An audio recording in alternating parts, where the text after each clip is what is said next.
아줌마, 여긴 당신이 올 곳이 아니에요. 나가세요. 젊은 호텔 직원이 차갑게 말하는 순간 비에 흠뻑 젖은 50대 여성이 고개를 들었습니다. 그녀의 눈빛이 순간 번뜩였어요. 그래요? 정말로 그렇게 생각하세요? 바로 24시간 후, 이 호텔의 새로운 주인이 된 그녀가 그 직원 앞에 서 있었습니다. 어떻게 이런 일이 가능했을까요? 지금부터 여러분께 놀라운 이야기를 들려드릴게요. 구독 버튼과 좋아요 버튼을 눌러주시면 앞으로도 이런 통쾌하고 감동적인 이야기로 여러분과 함께 할 수 있어요. 우리 모두 하나가 되어 이 놀라운 반전의 순간을 함께 지켜봐 주세요. 서울 강남의 한 고급 호텔, 그랜드 팰리스 호텔이었어요. 이곳은 하루 숙박비만 50만 원이 넘는 최고급 호텔로 유명했죠. 주로 재벌가 자녀들이나 유명 연예인들이 이용하는 곳이었습니다. 그런데 이날은 특별히 비가 많이 내리고 있었어요. 7월의 장마철, 하늘에서 쏟아지는 빗줄기가 마치 폭포수 같았죠. 이 이야기의 주인공은 김순희 씨 52세입니다. 평범해 보이는 중년 여성이었죠. 늘 검소한 옷차림에 화려하지 않은 외모, 그냥 동네 어디서나 만날 수 있는 평범한 아줌마 같았어요.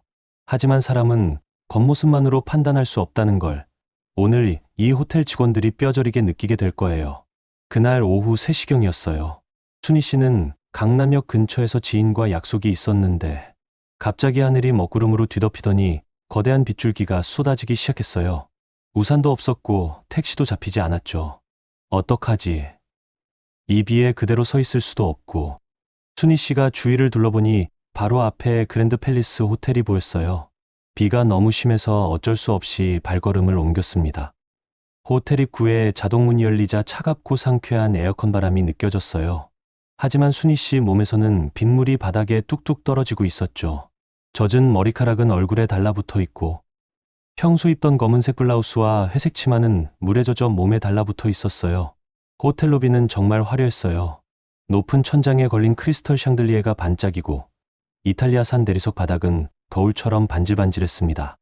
금으로 장식된 기둥들 사이로는 값비싼 소파들이 놓여 있었죠. 프런트 데스크에서는 20대 후반으로 보이는 남자 직원 박민수가 근무 중이었어요. 처음에는 컴퓨터 화면을 보고 있었는데 로비에 들어선 순희 씨의 모습이 눈에 들어왔습니다. 그의 표정이 미묘하게 변했어요. 민수는 잠시 망설이다가 정중한 미소를 지으며 접근했어요. 하지만 그 미소 뒤에는 불편함이 숨어 있었죠. 안녕하세요. 혹시 저희 호텔에 볼 일이 있으셔서 오신 건가요? 목소리는 정중했지만 시선은 순희 씨의 젖은 옷차림을 훑고 있었어요. 순희 씨는 조금 당황하며 고개를 숙였습니다. 아, 죄송해요. 갑자기 비가 너무 와서 잠깐만 피하려고 들어왔어요. 비가 좀 줄어들면 바로 나갈게요. 민수는 예의 바른 표정을 유지하려 노력했지만 점점 어색해지고 있었어요. 그런데 말씀이세요. 저희 호텔은 투숙객이나 레스토랑 이용 고객분들만 로비를 이용하실 수 있어서요. 호텔 정책상 일반 분들의 무료 이용은 어려운 점 양해 부탁드립니다. 말은 정중했지만 그 안에 담긴 의미는 명확했어요. 나가라는 뜻이었죠. 주변에 있던 다른 직원들도 하나둘 이쪽을 쳐다보기 시작했어요. 잠깐, 이 부분이 정말 중요한데요. 여러분은 이런 상황을 겪어보신 적 있으세요? 정중한 말 속에 숨겨진 차별을 느꼈을 때의 그 서먹한 기분 말이에요. 손님, 정말 죄송하지만 나가주시기 바랍니다. 다른 투숙객들이 불편해하실 수 있어요. 이번엔 여직원 이지은이 나타났어요. 그녀는 순희 씨를 위아래로 훑어보며 노골적으로 싫은 표정을 지었습니다. 비가 이렇게 오는데 어떻게 나가라는 거예요? 사람이 이런 일을 당해도 되는 건가요? 순희 씨의 목소리가 떨렸어요. 하지만 그녀의 눈빛에는 뭔가 다른 것이 번뜩이고 있었죠. 마치 폭풍 전의 고요함 같은 느낌이었어요. 아줌마, 여기가 어디인 줄 아세요? 하루 숙박비가 50만 원이 넘는 곳이에요. 당신 같은 사람이 올 곳이 아니라고요. 민수가 더욱 무례하게 말했습니다. 로비에 있던 다른 투숙객들이 이쪽을 쳐다보기 시작했어요. 순희 씨의 얼굴이 빨갛게 달아올랐습니다. 그래요? 그렇게 생각하세요? 순희 씨가 조용히 말했어요. 그런데 이상했어요. 화가 난 것 같은데 목소리는 오히려 차분해졌거든요. 네, 그렇게 생각해요. 여기는 품격 있는 분들만 오시는 곳이거든요. 지은이가 비아냥거리며 말했습니다. 그 순간 순희 씨가 핸드백에서 뭔가를 꺼내려고 했어요. 뭐 하시는 거예요? 설마 항의 전화라도 하시려고요? 소용없으니까 그냥 나가세요. 민수가 비웃듯이 말했죠. 하지만 순희 씨는 아무 말 없이 그냥 핸드백을 다시 닫았어요. 여기서 반전이 시작됩니다. 과연 순희 씨가 꺼내려던 건 무엇이었을까요? 알겠어요. 나가죠. 순희 씨가 조용히 말하며 돌아섰어요. 하지만 문 앞에서 다시 돌아섰습니다. 그런데 한 가지만 물어볼게요. 여기 사장님이 누구세요? 왜요? 사장님께 뭐라고 하시려고요?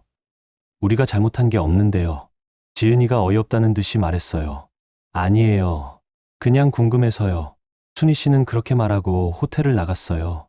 빗속으로 사라지는 그녀의 뒷모습을 보며 직원들은 서로 웃으며 수군거렸죠. 진짜 웃기는 사람이네. 자기가 뭐라고. 맞아. 옷차림 좀 봐. 백화점 세일할 때나 갈 것 같은데. 순희 씨는 호텔 정문을 나와 비를 맞으며 서 있었어요. 그런데 그때였습니다. 호텔 옆 주차장에서 한 남자가 급하게 걸어 나오더니 순희 씨에게 말을 걸었어요. 아, 죄송합니다. 혹시 호텔에서 나오신 건가요? 저는 이 호텔 사장 정태훈이라고 합니다. 50대 중반의 정장 차림 남성이었어요. 그는 순희 씨의 젖은 모습을 보며 미안한 표정을 지었습니다. 직원들이 실례를 범한 것 같은데. 정말 죄송합니다. 요즘 경영이 어려워져서 직원들 스트레스가 많아서 그런가 봐요. 정 사장이 한숨을 쉬며 말했어요. 사실 이 호텔 매각을 준비하고 있거든요. 더 이상 버티기가 어려워서요. 순희 씨가 차분히 물었어요. 매각 말씀이세요? 얼마에 내놓으신 건가요? 800억 정도로 책정했는데 쉽게 사겠다는 곳이 없네요. 그 순간 순희 씨의 눈빛이 변했어요. 마음속으로 무언가를 결심한 듯한 표정이었죠. 혹시 연락처 좀 알려주실 수 있나요? 제가 매입에 관심이 있어서요. 정 사장이 깜짝 놀랐어요. 예, 정말요? 하지만 명함 하나 주세요. 내일 연락드릴게요. 순희 씨는 명함을 받아들고는 조용히 미소 지었어요. 그 미소 속에는 뭔가 깊은 계획이 숨어 있는 것 같았죠. 정 사장이 돌아간 후 순희 씨는 한 통의 전화를 걸었어요. 여보세요? 이사님이세요? 저 김순희예요. 전화 너머에서 깍듯한 목소리가 들렸어요. 아, 회장님. 안녕하세요. 그렇습니다. 김순희 씨는 사실 국내 굴지의 건설회사인 대한건설의 회장이었어요. 자산 규모만 3천억 원이 넘는 거대 기업의 최고 경영자였죠. 그랜드 팰리스 호텔이라고 아세요? 지금 당장 매입 절차 진행하세요. 800억이면 된다고 하니까 바로 계약해요. 예, 갑자기요? 무슨 일이? 내일 아침에 제가 새 사장으로 그 호텔에 갈 거예요. 모든 준비 완료해 두세요. 순희 씨의 목소리는 차분했지만 그 안에는 단단한 결의가 담겨 있었어요. 마음속으로는 이미 내일 아침에 벌어질 일들을 그려보고 있었죠. 여러분은 이 상황에서 뭘 하셨을까요? 과연 순희 회장님 마음속에는 어떤 계획이 있었을까요? 다음 날 아침 9시 그랜드 팰리스 호텔 직원들은 비상이 걸렸어요. 갑자기 호텔이 새로운 회사에 인수됐다는 소식이 들려왔거든요. 대한건설에서 우리 호텔을 샀대요. 정말요? 그럼 새 사장님이 오시나요? 직원들이 웅성거리고 있을 때였어요.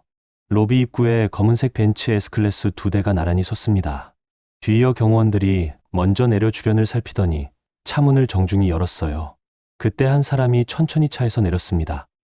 단정한 네이비 정장에 진주 목걸이, 품격 있는 가죽 핸드백을 든 여성이었어요. 그녀의 걸음걸이는 자신감으로 가득 찼고 뒤따르는 비서와 임원진들의 모습에서 범상치 않음이 느껴졌죠. 민수는 처음에 그냥 새로운 VIP 고객이라고 생각했어요. 하지만 그 여성의 얼굴이 점점 가까워질수록 뭔가 낯익은 느낌이 들기 시작했어요. 저 사람, 혹시... 지은이도 눈을 크게 뜨며 중얼거렸어요. 하지만 어제의 그 초라한 모습과 지금의 당당한 모습이 너무 달라서 확신할 수가 없었죠. 설마... 아니겠지? 다른 직원들도 하나둘씩 수군거리기 시작했어요. 로비 전체에 긴장감이 흐르기 시작했습니다. 순희 회장이 로비 중앙에 섰어요. 그녀의 시선이 천천히 프런트 데스크를 향했죠. 민수와 지은이와 눈이 마주치는 순간 두 사람의 얼굴이 하얗게 변했어요. 어제 그분 맞아. 민수가 떨리는 목소리로 속삭였어요. 지은이는 입을 다물 수가 없었죠. 순희 회장이 프런트 데스크 앞에 천천히 걸어왔어요. 그녀의 하이힐 소리가 대리석 바닥에 또렷하게 울려 퍼졌습니다. 또각, 또각, 또각. 마치 시계 초침 소리처럼 긴장감을 높였어요. 로비에 있던 모든 직원들의 시선이 한 곳에 모였어요. 호텔 매니저까지 급하게 나와서 상황을 파악하려 했죠. 안녕하세요. 순희 회장이 조용하지만 또렷한 목소리로 인사했어요. 민수와 지은이는 숨도 제대로 쉴 수 없었습니다. 저는 대한건설 김순희 회장입니다. 어제부터 이 호텔의 새로운 소유주가 됐어요. 그 말이 떨어지자 로비 전체가 조용해졌어요. 바늘 떨어지는 소리까지 들릴 것 같은 정적이었죠. 혹시 저를 기억하시나요? 순희 회장의 시선이 민수를 향했어요. 민수의 입술이 파르르 떨렸습니다. 어제 비 오는 날 이 로비에서 만났었죠? 지은이가 무릎에 힘이 빠져 프런트 데스크에 손을 짚었어요. 다른 직원들은 무슨 일인지 몰라 서로 눈치만 보고 있었죠. 그때 말씀하셨잖아요. 여기는 품격 있는 분들만 온다고, 제가 올 곳이 아니라고요. 순희 회장의 목소리는 여전히 차분했어요. 하지만 그 차분함 속에서 느껴지는 위험은 로비 전체를 압도하고 있었습니다. 민수와 지은이는 이미 자신들의 운명을 직감하고 있었어요. 온몸이 식은땀으로 젖어들었죠. 이제 기억나시나요? 박민수 씨, 이지은 씨. 순희 회장이 두 사람의 이름을 정확히 불렀어요. 명찰을 보고 확인한 거였죠. 민수와 지은이는 온몸이 굳어버렸어요. 30분 후에 사장실로 오세요. 할 이야기가 있어요. 그 말을 남기고 순희 회장은 엘리베이터를 향해 걸어갔어요. 비서와 임원진들이 뒤따랐죠. 엘리베이터 문이 닫히는 순간까지도 민수와 지은이는 움직일 수가 없었어요. 어떡하지? 우리 이제 끝난 거 아니야? 지은이가 떨리는 목소리로 속삭였어요. 해고당하는 건 확실하고. 아니, 그것만으로도 다행일까? 민수도 얼굴이 새파랗게 질려 있었어요.